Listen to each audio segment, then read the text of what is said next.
Hello बच्चों, प्रश्न को देखते हैं। तो प्रश्न में दे रखा है निकेल दो तथा प्लेटिनम दो यौगिकों में से कौन से अधिक स्थायी होते हैं। आइए मुख्य अवधारणा की चर्चा करते हैं। मुख्य अवधारणा। तो प्रश्न में क्या दे रखा है, निकेल टू तथा प्लेटिनम दो यौगिकों में से कौन सा अधिक अस्थायी होगा। तो यहाँ से अगर हम देखें तो एक यौगिक तो वो सबसे ज्यादा उष्मागतिकी होता है, तो वो हमारा कब होता है, अगर उसकी आयनन ऊर्जा कम है। तो यहाँ से हमने क्या बताया, अगर किसी धातु की आयनन ऊर्जा कम होगी तब एक यौगिक सबसे अधिक उष्मागतिकी स्थायी होगा। तब यौगिक सबसे ज्यादा उष्मागतिकी स्थायी होगा। तो यहाँ से अगर हम देखें तो प्रश्न में क्या देखा है, निकेल टू दे रखा है और प्लेटिनम दो दे रखा है।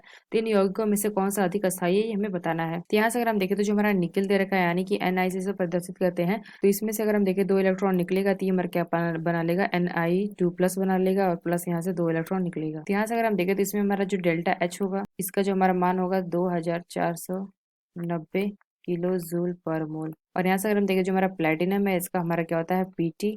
तो इसमें से हमारा दो इलेक्ट्रॉन निकल रहा है यानी कि Pt2+ और प्लस दो इलेक्ट्रॉन। तो ये हमारा क्या हो जाएगा डेल्टा H, ये हमारा क्या हो जाएगा 2660 किलो जूल प्रति मोल इनवर्स। तो यहाँ से अगर हम देखें तो इसमें हमारा क्या हो रहा है, कम ऊर्जा निकल रही है। कम ऊर्जा निकल रही है यानी कि ये हमारा क्या होगा, ज्यादा अस्थायी। और यहाँ अगर देखें तो ये हमारा क्या हो रहा है, ज्यादा ऊर्जा निकल रही है, तभी ये हमारा क्या होगा, कम अस्थायी। तो यहाँ से अगर हम देखें तो जो हमारा Ni2+ दे रखा है, ये हमारा क्या हो जाएगा, इसमें हमारी ये ज्यादा अस्थायी होगा किससे, Pt प्लेटिनम 2+ से, इसकी आयनन ऊर्जा। तो यहाँ से हमने क्या देखा, जो हमारी आयनन ऊर्जा है ये हमारी किसमें अधिक है, प्लेटिनम में। और जो हमारा निकेल है उसमें हमारा क्या है, कम है। तो यहाँ से अस्थाई हमारा कौन सा हो जाएगा, तो यहाँ से अगर हम देखें तो हमारा Ni2+, ये हमारा क्या होगा, ज्यादा अस्थाई होगा Pt2+ से।